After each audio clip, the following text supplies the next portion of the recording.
You're submitting yourself to that trade. Even though it's warning you and telling you, the analyst is talking to you, this is wrong. You know it's wrong, but you won't close it because you're not trading for profit now. You're trading for being right. You are arm wrestling the marketplace. That's what you're doing. You want to be smart in the eyes of someone else that you're going to share this with. And you're absolutely undermining yourself. And when you do more damage or blow the account, blow the funded account, your max loss day or whatever it is that takes you out of that, you will be miserable. You'll punish yourself. You'll relive those moments over and over again. And I can relive them all when I was 20, just like it happened yesterday.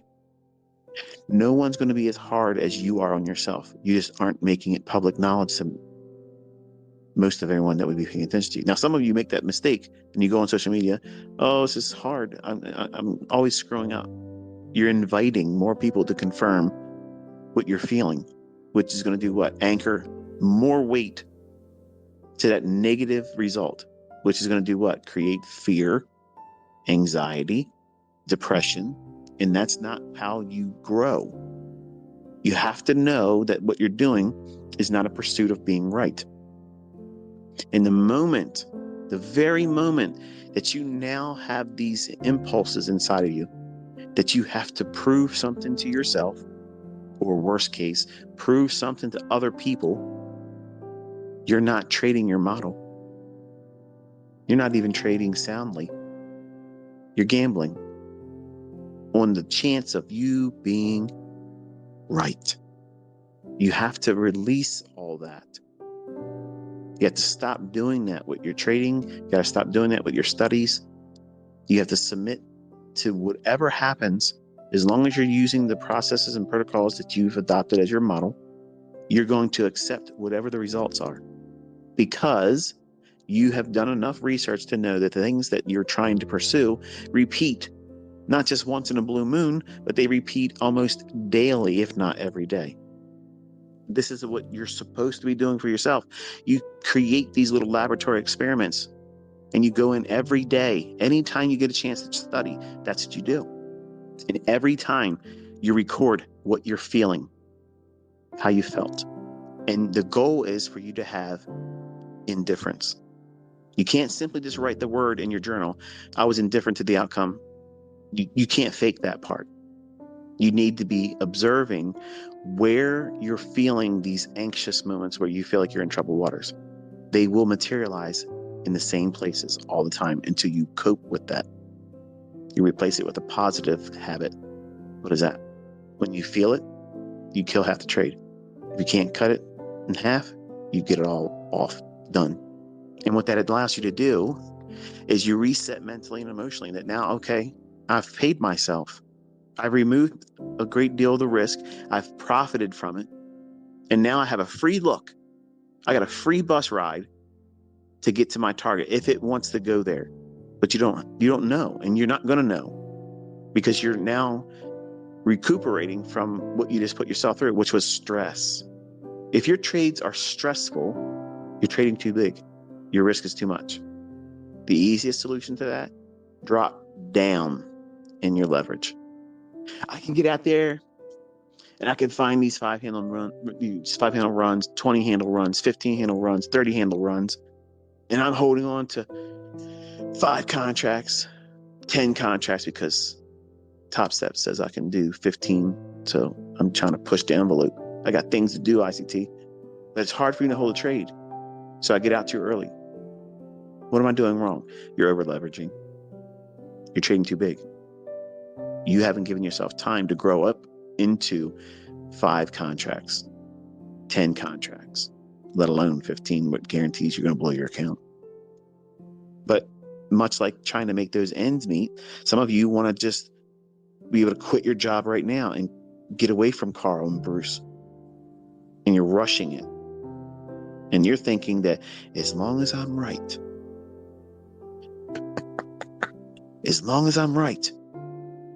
I'll get there quicker. And quicker is not the right thing. You got to be on time.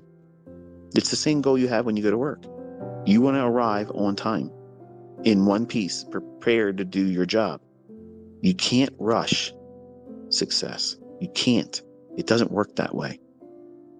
And placing so much emphasis on arriving sooner than what's realistic. Think about it. When I used to have to go to work in the morning time, I had pretty much a straight shot because I'd get up really, really early. Drive a 45-minute drive, 40-minute drive in 20 minutes, speeding, admittedly. But I hated going home because I would be in rush hour traffic. Think about what you do to yourself sitting in traffic. You know damn well there's 150 friggin' cars in front of the one in front of you. You know that. But your limited myopic perspective is this asshole's holding you up. So what are you doing? You're riding on his bumper or her bumper, looking in the rear mirror. Yeah, look at me, bitch. Look at me so I can tell you you're so-and-so. What did you do? You lost the plot. You got emotional. You're demanding something. You can't move that wall of cars. And being angry about it doesn't move them faster for you.